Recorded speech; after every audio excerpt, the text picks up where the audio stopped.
तो पिछली क्लास में हम लोग बात कर रहे थे वेक्टर की, ठीक है ना। तो वेक्टर की क्लास में हमने देखा था कि टाइप्स ऑफ वेक्टर क्या है। पिछली क्लास में हमने देखा था टाइप्स ऑफ वेक्टर को, ठीक है, टाइप्स ऑफ वेक्टर को। और इस टाइप्स ऑफ वेक्टर से पहले हमने डिफाइन किया था व्हाट इज़ वेक्टर, ठीक ना, व्हाट इज़ वेक्टर। और जब हम वेक्टर को डिफाइन कर रहे थे तो वहाँ पर हमने कहा था कि वेक्टर क्वांटिटी वो क्वांटिटी है जो कि मैग्नीट्यूड रखता हो,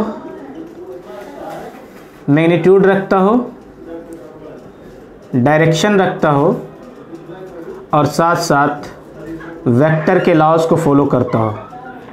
वेक्टर के लॉज को क्या करता हो, फॉलो करता हो। इतनी बातें हमने पढ़ी थी और उस वक्त हमने कहा था कि वेक्टर के लॉज क्या हैं वो हम आगे देखेंगे, ठीक है ना। तो आज की इस क्लास में हम देखेंगे triangle law of vector addition को, triangle law of vector addition को, फिर उसके बाद आगे प्रोसीड करेंगे इसी क्लास से कंटिन्यू रखते हुए। तो आज हम वेक्टर के लॉज की बात करेंगे। तो वेक्टर के लॉज में बहुत सारे लॉज हैं, एडिशन के लॉज हैं, उसके मतलब सब्ट्रैक्शन के लॉज हैं, प्रोडक्ट के लॉज हैं, ठीक है ना। तो हम सबसे पहले अपनी शुरुआत करेंगे वेक्टर लॉज में, सबसे पहले लॉज ऑफ वेक्टर एडिशन की, ठीक है ना। तो laws of vector addition, laws of vector addition. तो वेक्टर का एडिशन जो है बिल्कुल वैसा नहीं होता जैसा कि स्केलर का होता है। फॉर एग्जांपल जैसे 3 + 4 स्केलर के अंदर 7 होता है, ठीक है ना। क्यों? क्योंकि इसके पास कोई डायरेक्शन नहीं होती। लेकिन वेक्टर क्वांटिटी में ये डिपेंड करेगा कि ये 3 अगर कोई क्वांटिटी है तो किस डायरेक्शन में है, 4 है तो किस डायरेक्शन में, उस डायरेक्शन को ध्यान में रखते हुए इसका रिजल्ट वेरी करेगा। समझ आई बात है। तो इसलिए ट्रायंगल के लॉज ऑफ वेक्टर एडिशन जो है वो स्केलर से क्या है, मुख्तलिफ है। समझ आई बात है। तो वेक्टर को ऐड करने के बेसिकली हमारे पास 2 लॉज है ना। मतलब किसी भी दो वेक्टर को ऐड करने के लिए हमारे पास 2 लॉज हैं। One is known as triangle law of vector addition, one is known as triangle law of vector addition and the second one is parallelogram law of vector addition, parallelogram law of vector addition.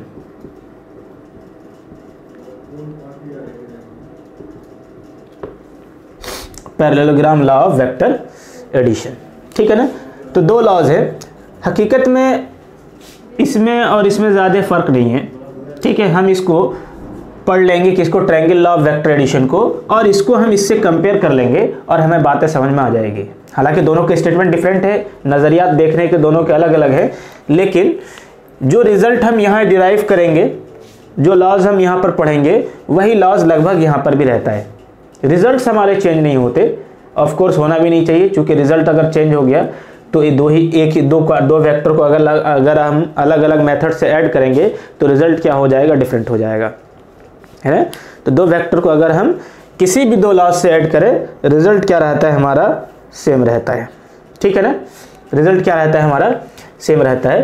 तो हम सबसे पहले discuss करते हैं triangle law of vector addition की, triangle law of vector addition की, ठीक है। तो triangle law of vector addition क्या कहता है, ट्रायंगल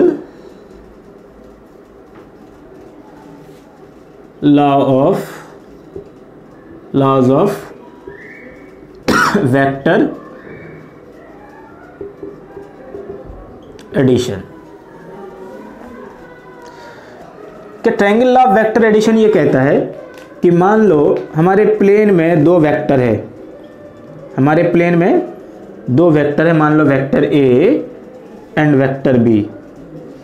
उसकी कंडीशन ये होनी चाहिए कि जैसे पहले का हेड दूसरे के टेल से कोइंसाइड कर रही हो और ये दोनों वेक्टर मिलकर किसी ट्रायंगल का 2 साइड बना रहा हो, किसी ट्रायंगल का दो साइड कंप्लीट कर रहा हो, दो साइड फॉर्म कर रहा हो, तो ऐसी कंडीशन में जो तीसरी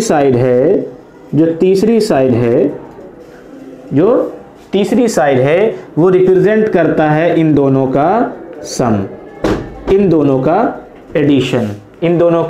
एडिशन। लेकिन वो वेक्टर जो है, जो एडिशन बताता है इन दोनों का, उसकी जो कंडीशन है, मतलब सिचुएशन है, कुछ ऐसी होती है कि फर्स्ट वेक्टर के टेल से सेकेंड वेक्टर की हेड तक होता है, फिर से समझे कि अगर हमारे पास किसी प्लेन के अंदर दो वेक्टर हो सच दैट कि वो दोनों वेक्टर ट्रायंगल के दो साइड को रिप्रेजेंट कर रहे हो, किस तरह से, इस तरह से कि फर्स्ट वेक्टर का हेड सेकेंड वेक्टर के टेल पर लाई करे, ठीक है ना। Then the third side of the triangle, मतलब ट्रायंगल की तीसरी साइड जो कि फर्स्ट वेक्टर के टेल से लेकर सेकेंड वेक्टर के हेड तक होगा, ये वाली वेक्टर जो है, ये वाली साइड जो है वो रिप्रेजेंट करेगी ए और बी के एडिशन को। ये होता है triangle law of vector addition. इसको स्टेटमेंट की फॉर्म में लिख लें, मतलब ये जो रिजल्टेंट है आर वो ए प्लस बी है, vector A plus vector B है, ठीक है ना। तो क्या कहता है triangle law of vector addition? If vector A and vector B represent two sides of a triangle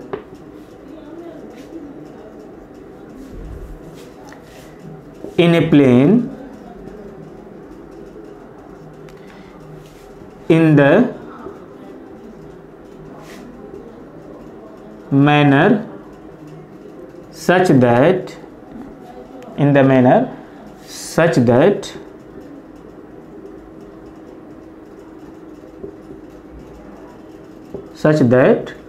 the head of the first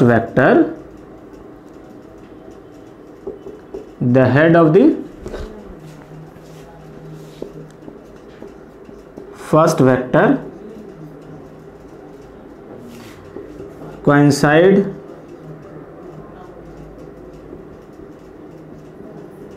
with the tail of the second vector,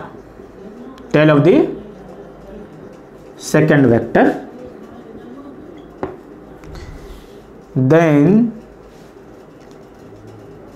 the vector representing the third side of the triangle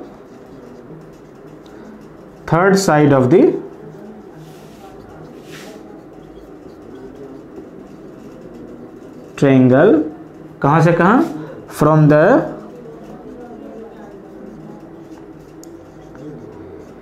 tail of the first vector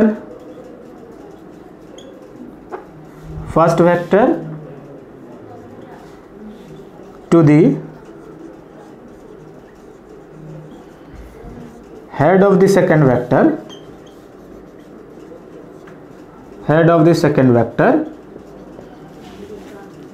represent the vector addition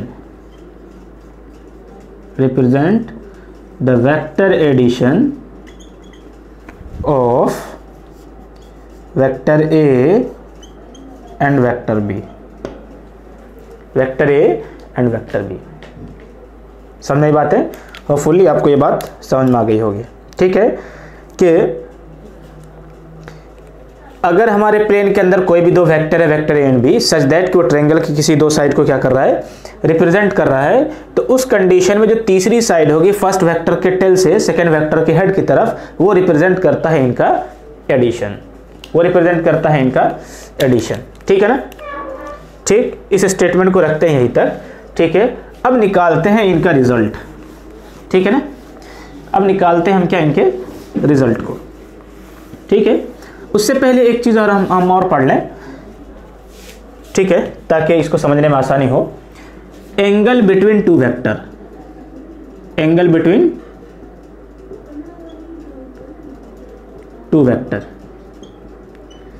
देखो दो vector के बीच का angle, मान लो एक vector ये है, दूसरे vector ये है, तो इन दोनों वेक्टर के बीच का एंगल ये वाला एंगल नहीं है, ये वाला एंगल नहीं है। दो वेक्टर के बीच का एंगल हम ऐसे डिसाइड करते हैं कि मान लो एक वेक्टर ये है, तो दूसरे वेक्टर को भी इस तरह से शिफ्ट करो, इस तरह से शिफ्ट करो, और सच दैट कि इसके टेल से टेल कोइंसाइड हो, ठीक है ना।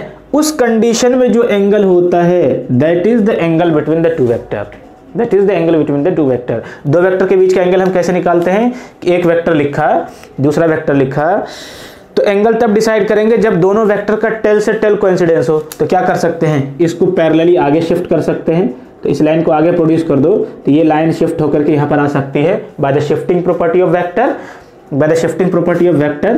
तो ये एंगल बेसिकली क्या है, एंगल बिटवीन द वेक्टर है, ठीक है। तो इसको अगर शिफ्ट करोगे तो ऐसा दिखेगा, ठीक है ना, एंगल बिटवीन द वेक्टर, ठीक है ना, angle between the two vector, ठीक है ना।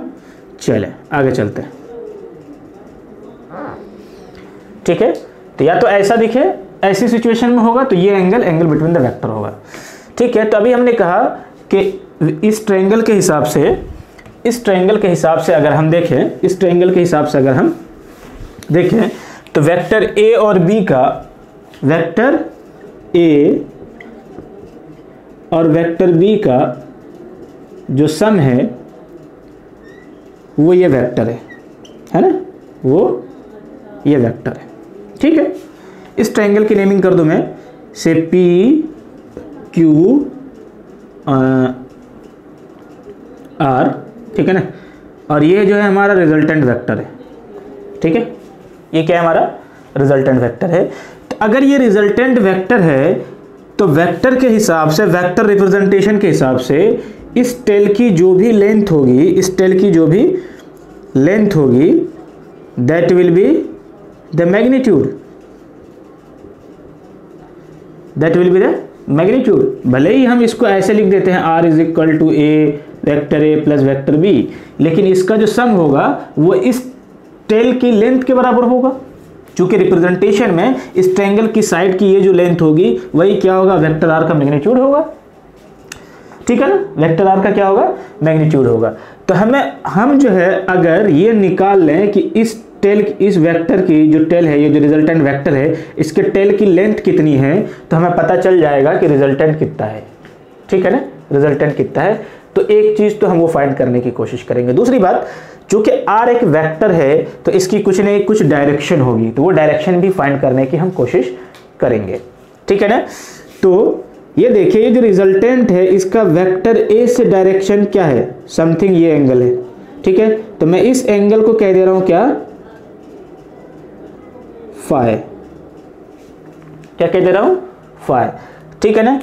तो अगर हम इस फाई की वैल्यू निकाल लें तो हम क्या कह देंगे कि रिजल्टेंट आर की वैल्यू वेक्टर ए से phi angle anti clockwise direction में है, एंटी क्लॉकवाइज डायरेक्शन में है, वेक्टर ए से phi angle anti clockwise direction में है, phi angle anti clockwise direction में। कह सकते हैं ऐसा, बिल्कुल कह सकते हैं, ठीक है ना।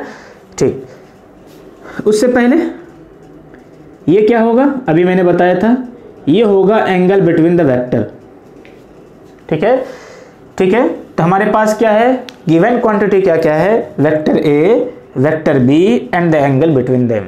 निकालने क्या है हमें, रिजल्टेंट क्या है और रिजल्टेंट की डायरेक्शन क्या है, ठीक है। इनके रिजल्ट हमें फाइंड करने हैं। इसके लिए हम क्या करेंगे, कुछ मैथमेटिक्स का यूज करेंगे, ठीक है ना। तो मैं यहां से डाल दे रहा हूं परपेंडिकुलर, और इसका नाम दे दे रहा हूं एस, ठीक है। बेटर है कि इसका भी नाम बदल दिया जाए, पी क्यू एस और टी, क्यों, चूंकि आर यहां पर मैंने यूज कर रखा है, कंफ्यूजन ना हो इसलिए, ठीक है ना। तो इन ट्रायंगल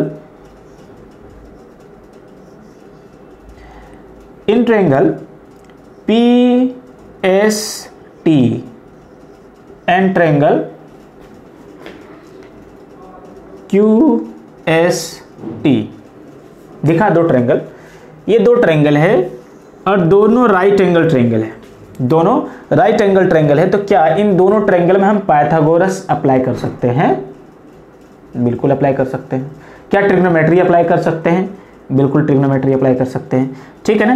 तो मैं इस ट्रायंगल में अप्लाई करूंगा पाइथागोरस, ठीक है। तो पाइथागोरस के हिसाब से क्या हो जाएगा ज़रा देखो, in triangle P S T क्या हो जाएगा, देखो P S square equal to S T square plus P T square, S T square plus P T square, ठीक है। इसको रखते हैं यहीं तक। अब जरा आते हैं in triangle Q S T, और इसमें लगाऊंगा मैं ट्रिग्नोमेट्री, ठीक है ना। तो ज़रा देखिएगा, क्या मैं एस टी को ऐसा लिख सकता हूँ, S T equal to Q S sine theta, Q S into sine theta, क्या लिख सकते हैं ऐसा? ऑफ कोर्स लिख सकते हैं। कैसे लिखा हमने इसको ज़रा देखते हैं। इस ट्रायंगल में साइन थीटा की वैल्यू क्या होगी, थीटा के हिसाब से परपेंडिकुलर ये बेस ये, ठीक है। तो परपेंडिकुलर यानी कि S T over Q S, तो यहां से क्या पता चल गया, S T equal to Q S, है ना, S T equal to Q S into sine theta. Similarly तो ये वाली वैल्यू जो है, ये वैल्यू जो है किसके बराबर हो गया, क्यू एस साइन थीटा के बराबर हो गया, है ना। समझ आई बात है। ये वाली वैल्यू किसके बराबर है, Q into S into sine theta, Q into S into sine theta, ठीक है, Q into S into sine theta. Similarly ये वाला पार्ट कितना आएगा, ये वाला आ जाएगा क्या, इसी ट्रायंगल के अंदर अगर हम कॉस थीटा की वैल्यू निकाल लें तो क्या हो जाएगा, बेस, अरे सॉरी ये हाइपोटेन्यूज, बेस अपॉन हाइपोटेन्यूज, ठीक है ना, बेस अपॉन हाइपोटेन्यूज, ठीक है ना। साइन थीटा क्या था, परपेंडिकुलर अपॉन हाइपोटेन्यूज, और कॉस थीटा क्या था, बेस अपॉन हाइपोटेन्यूज। तो कॉस थीटा क्या हो जाएगा, Q T by Q S. तो यहाँ से देखो फिर से क्या आ जाएगा, Q T equal to Q S into cos theta, Q S into cos theta, ठीक है। तो मैं लिख रहा हूं यहां पर, that result is Q S cos theta and that result is Q S sine theta, Q into S sine Q S sine theta, Q S sine theta. तो क्या एस टी को मैं रिप्लेस कर दूं किससे, Q S into sine theta का whole square, और P T को क्या लिख दूं, वेक्टर ए यानी वेक्टर ए का मैग्नीट्यूड, क्योंकि यहां से यहां तक जो टेल की लेंथ होगी वो वेक्टर ए का मैग्नीट्यूड होगा, तो यानी वेक्टर ए का magnitude plus Q S sine theta.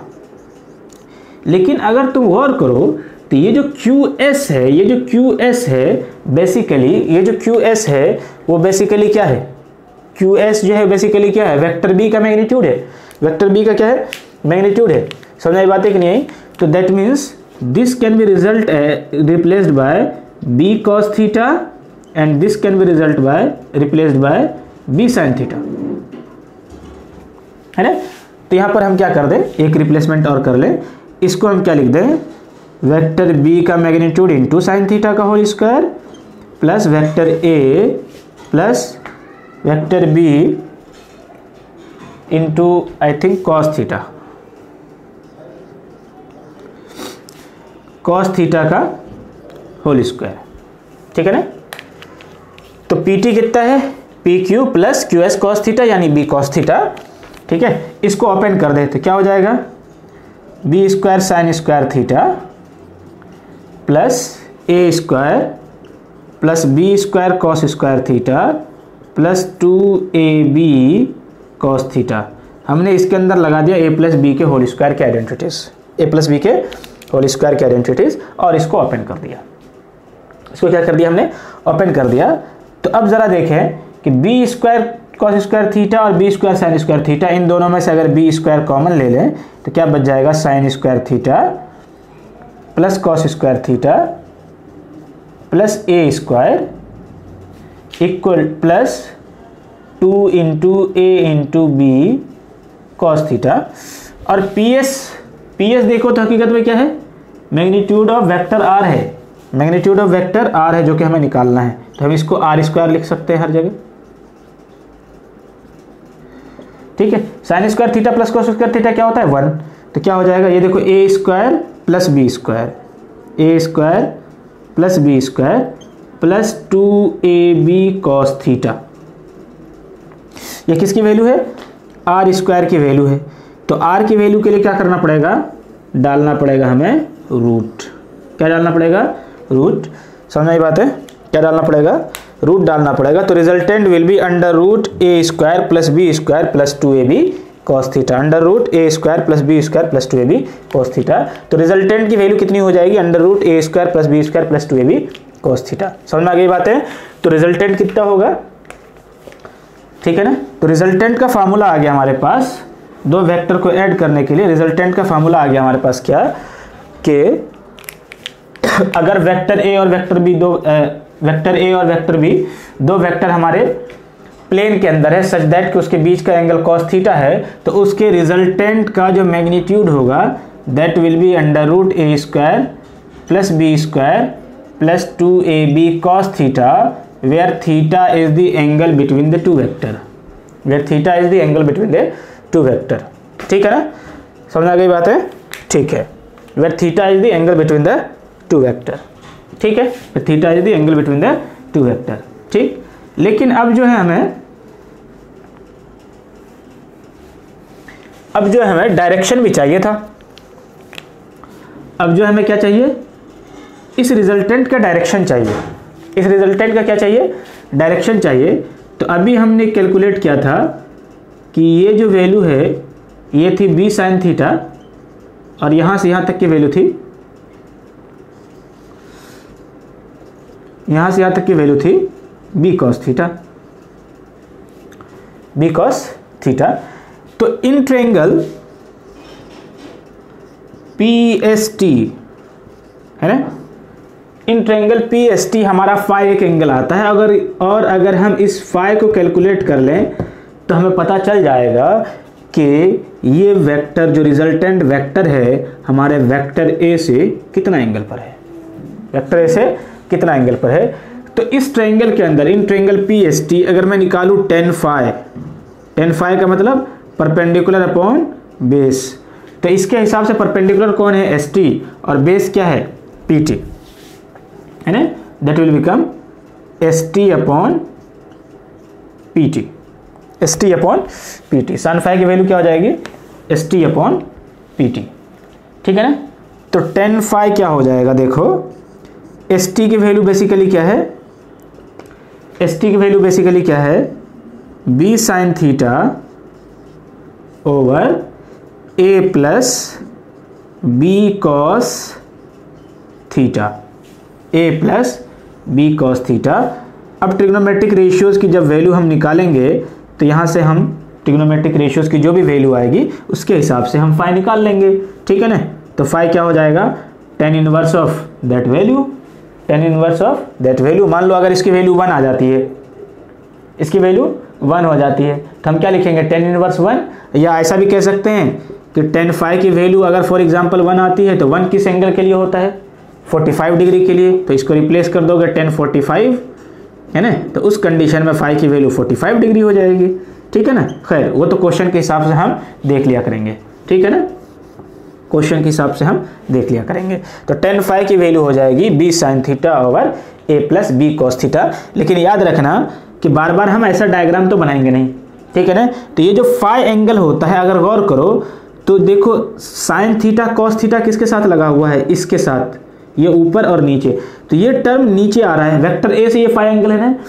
तो tan फाई जो है ये जो अकेला एक वेक्टर का मैग्नीट्यूड है प्लस में जो लिखा हुआ है और वो डिनोमिनेटर में है, इस वेक्टर से इसका एंगल है। ये समझ आई बात है कि नहीं, याद रखने के लिए बहुत अच्छा रिजल्ट है क्या, कि ये जो एंगल वेक्टर ए है उसके हिसाब से ये फाई है, और वो ए कहाँ दिखेगा, क्योंकि ए और बी तो क्वेश्चन के हिसाब में तो ए और बी दिखेगा नहीं, वहाँ पर क्या होगा, कोई दूसरा वेक्टर दिया होगा, से सी पी एन क्यू कह दिया या वैल्यू दे दिया, ठीक है ना। उस कंडीशन में कैसे डिसाइड करोगे, जिसके पास तुम्हारा ट्रिग्नोमेट्रिक रेशियोज लगा हुआ है, जिसके साथ तुमने लगाया होगा उससे नहीं है, जिसके साथ कोई ट्रिग्नोमेट्रिक रेशियोज नहीं है उसके हिसाब से एंगल है, तो वेक्टर ए के हिसाब से एंगल है, ठीक है।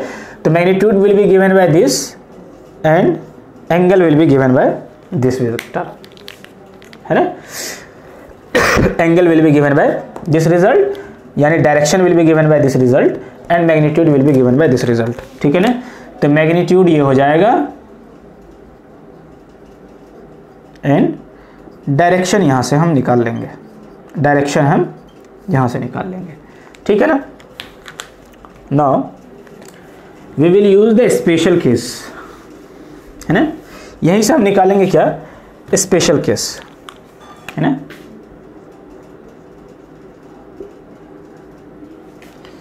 स्पेशल केस, कुछ स्पेशल केसेस हैं, ये तो जनरल है, कोई भी दो वेक्टर के बीच कोई भी दो वेक्टर के बीच कोई भी एंगल हो जाए, हमारा रिजल्टेंट क्या हो जाएगा, under root A square plus B square plus 2ab cos theta, ठीक है ना।